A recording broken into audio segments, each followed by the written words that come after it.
Bonjour Mourad.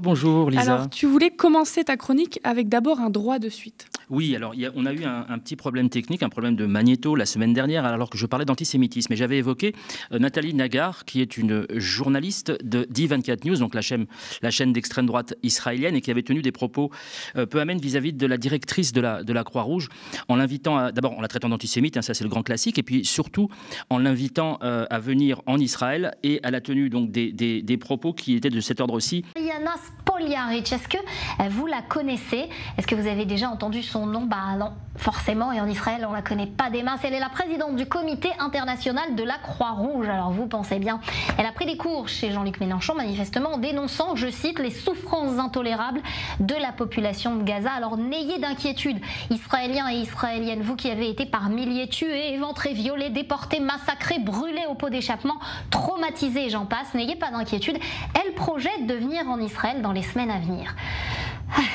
Nous voilà rassurés. Parce qu'Israël, vous savez, Madame Mariana Spoliaric n'a pu compter que sur lui-même et les Juifs du monde entier depuis le début de cette guerre.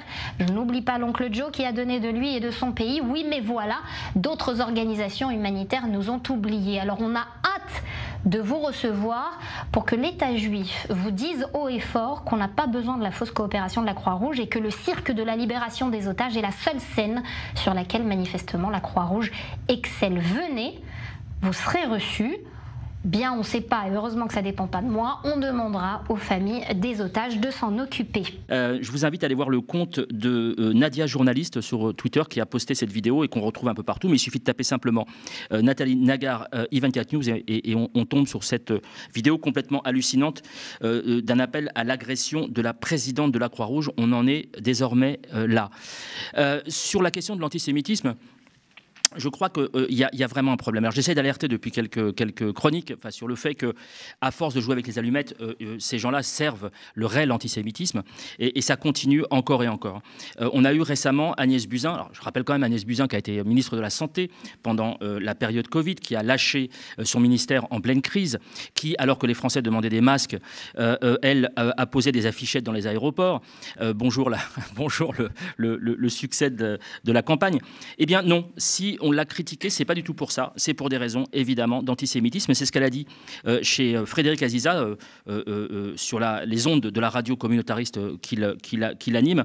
Et je trouve ça vraiment extrêmement dangereux. Mais je voudrais prendre avec un peu de légèreté. J'ai croisé sur les réseaux un dessin qu'on va sans doute voir à l'antenne qui résume bien, je trouve, la situation. Je vais le commenter parce qu'il montre une sorte d'enfant qui pointe du doigt Meir Habib, donc le fameux député franco-israélien, et qui lui dit « t'es pas beau ».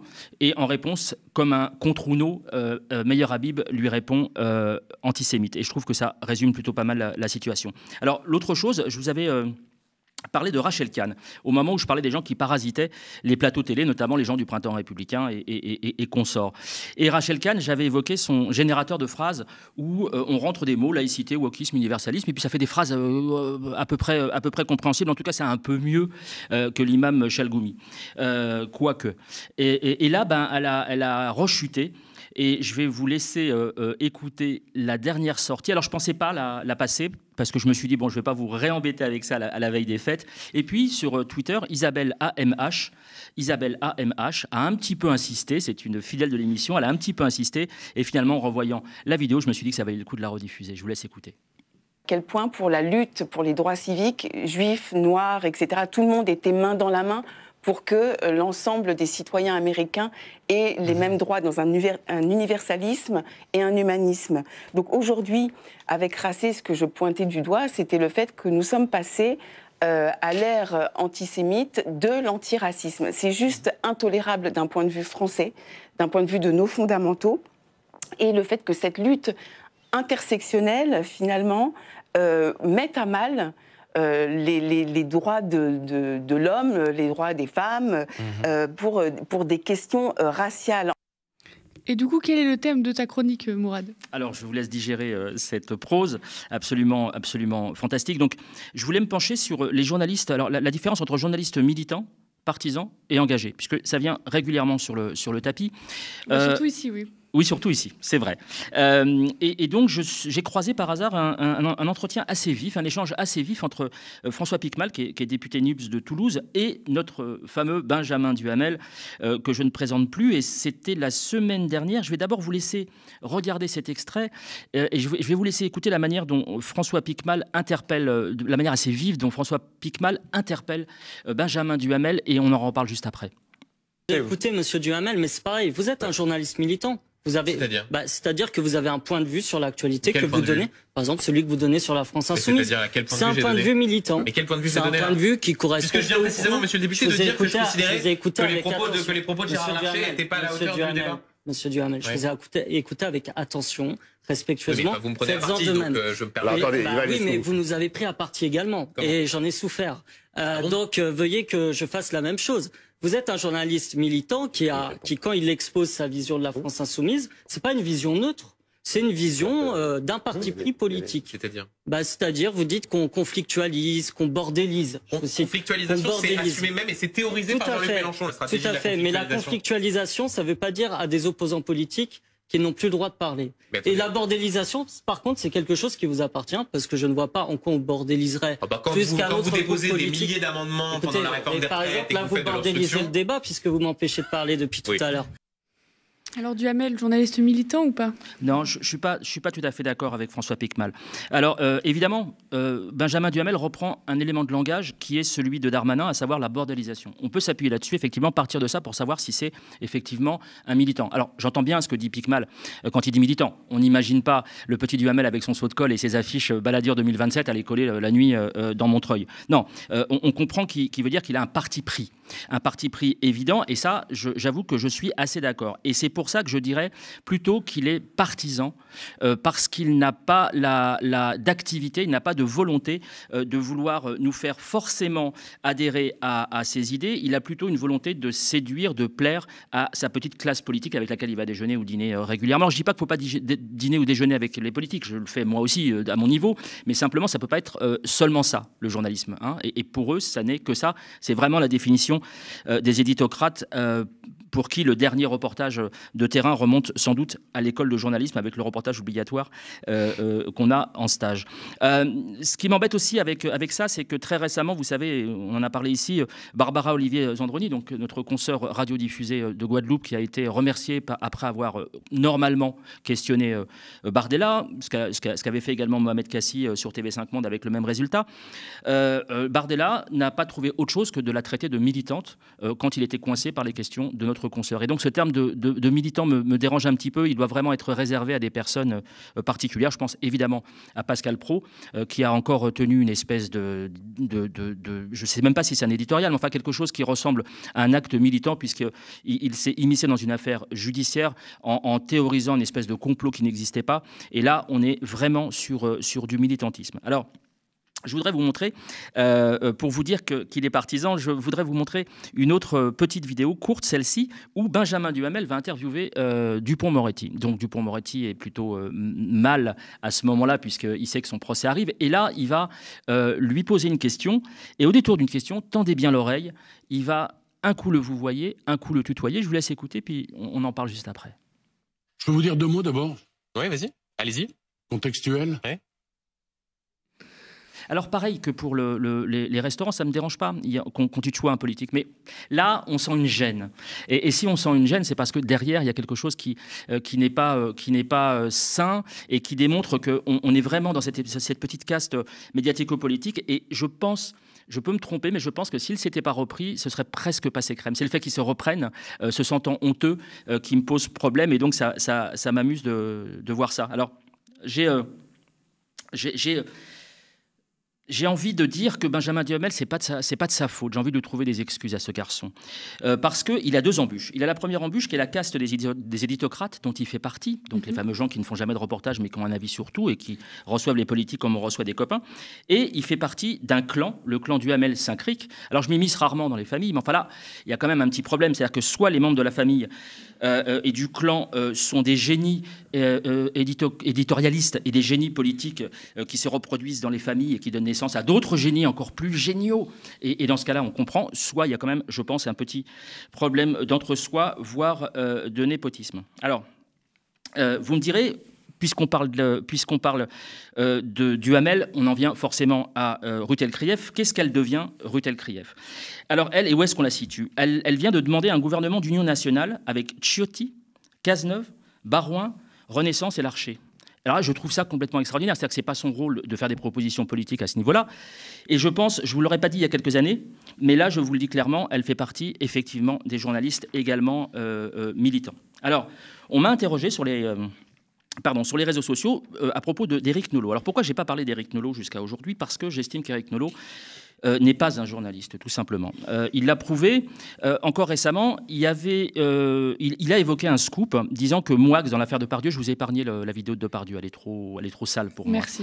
Donc c'est Moix qui portait la caméra, et Moix se serait fait avoir, et le scoop, c'est qu'il se serait fait avoir par l'équipe de complément d'enquête, dont on connaît l'amitié des équipes de TPMP pour cette émission. Et d'où est-ce qu'il tient ce scoop? De Moix lui-même. C'est-à-dire qu'il a une seule source qui est la source la plus intéressante à communiquer sur cette affaire. Donc ça, c'est pas du journalisme, mais c'est pas une première. Je vais laisser le député de Roubaix, LFI, David Guiraud, vous expliquer ce qui s'était passé à Villepin en décembre 2021. Ça m'étonne pas, mais vous noterez déjà que ce soir, Éric Nolot, qui disait hier qu'il y allait en tant que journaliste, maintenant il dit qu'il y va en tant que chroniqueur et ami.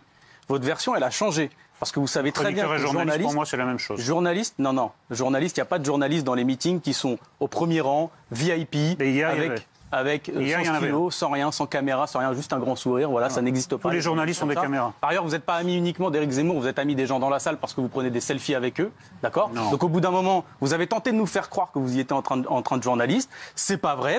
Ça c'est un déguisement, votre déguisement de journaliste là. Il était très mauvais. On dirait E.T. quand il se déguise en petite fille là. Alors, on parle du meeting de Villepin de Zemmour en décembre donc 2021. Il a également été intervenant, je ne dis pas animateur, intervenant, comme Vardon ou comme d'autres, à l'université d'été de Reconquête. Donc, c'est effectivement un politique et un militant. Il est engagé, il coche toutes les cases, en gros. Donc, voilà. Engagé à l'extrême droite. Tout à fait à l'extrême droite et de manière militante. Et je confirme que j'ai couvert des dizaines et des dizaines de meetings et d'universités d'été, il n'y a pas si longtemps celle du PS à Blois.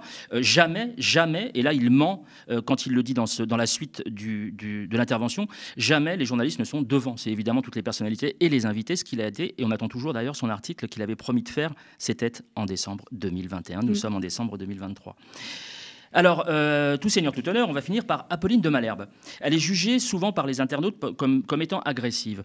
On va vérifier sur pièce, si vous le voulez bien, avec 3 exemples. On va prendre le premier exemple qui est celui d'une interview, je crois, qui date d'il y a quelques jours. Je vais vous laisser regarder, puis on va y revenir. Et je vous demande juste de capter le ton, s'il vous plaît. C'était pas il y a quelques jours, pardon, c'était il y a quelques années. Quelques mois, c'était Patrick Balkany. Je vous demande vraiment de tendre l'oreille. Donc Balkany qui était enferré, qui venait d'être condamné, je vais vous demander de tendre l'oreille et d'écouter comment elle s'adresse à lui, et sachant que la scène finale n'aurait jamais dû passer à l'antenne. Je vous laisse écouter. Je ne vais pas emprunter de l'argent. Vous devez encore combien? Je préfère pas vous en parler. Je préfère pas vous le dire. Tu veux t'arrêter là? T'es sous une montagne de dettes. Tu veux t'arrêter là. Alors, pareil, le tutoiement, ça ne me dérange pas. Sauf que là, c'est leur amitié fait que c'est lui qui décide de s'arrêter ou non. Donc, ça a une influence sur l'information. Vous voyez, c'est ça que je trouve gravissime. C'est que ça a un poids sur l'information. Alors, peut-être que c'est son état d'esprit. Peut-être qu'elle est sympa avec tout le monde comme ça. On va voir. On va voir sur pièce. On va donc voir, il y a quelques mois, elle interviewait Manuel Valls. Voyons si le ton est toujours aussi respectueux ou si quand même elle lui rentre un peu dedans à cette personne qui a quand même quelques casseroles derrière lui. Je vous laisse écouter. Je voudrais rappeler qui j'ai face à moi. Manuel Valls, vous êtes celui qui était Premier ministre au moment de 2015. Et vous aviez, à ce moment-là, parlé précisément de la question de la montée de l'antisémitisme. C'était face à l'Assemblée nationale, une Assemblée nationale qui était en union sacrée, en quelque sorte, face à vous. Voilà les mots que vous aviez, on était en 2015. Moi aussi, je voudrais rappeler qui on a en face de nous. On a Manuel Valls, qui a été pendant très très longtemps l'employeur d'Harold Hosie, et pas n'importe quel, le psychiatre Harold Hosie, et pas n'importe quelle place, puisqu'il était son conseiller communication et politique, à la fois à Évry, à la fois quand il était à Matignon. Et il se trouve que Harold Hosie est le compagnon d'Apolline de Malherbe, et qu'on peut largement deviner qu'après cette interview très musclée, ils aillent tous les 3 déjeuner à l'Arpège. Donc ça pose un léger problème de déontologie et un problème de conflit d'intérêts. Mais on va lui laisser une dernière chance. Allez, on va aller voir Sacha Sacha, une jeune militante écolo qu'elle a reçue, pareil, il y a quelques mois de cela, et on va voir si c'est toujours le même ton. Elle est jeune, c'est une femme, elle est écologiste. Voyons si ces 3 points vont la séduire. Là, vous avez bien vu face à vous que vous aviez suscité une forme de découragement, même de colère des usagers qui étaient dans leur voiture, qui sont sortis de la voiture et qui ont dit « mais laissez-nous juste aller bosser, quoi ». Ouais, mais c'est très différent. La colère sur le moment et le découragement, ça n'a rien à voir. C'est-à-dire que la plupart des personnes J'ai l'impression de toute façon que vous ne m'écoutez pas, donc je peux vous poser des questions, mais alors vous... Mais en fait, ça fait vous êtes dans votre TGV, là. Aucun média nous écoute non plus, donc en fait, moi, là, j'ai aussi envie de dire ce qui est en train de se... Faites ce que vous voulez, quoi, en fait. Je suis juste en train aussi de répondre à vos questions, d'une certaine manière, mais juste écouter ce qu'on a réellement à dire. Et c'est ça, en fait, qui est en train de se passer. Et oui, les usagers sur la route étaient un petit peu mécontents.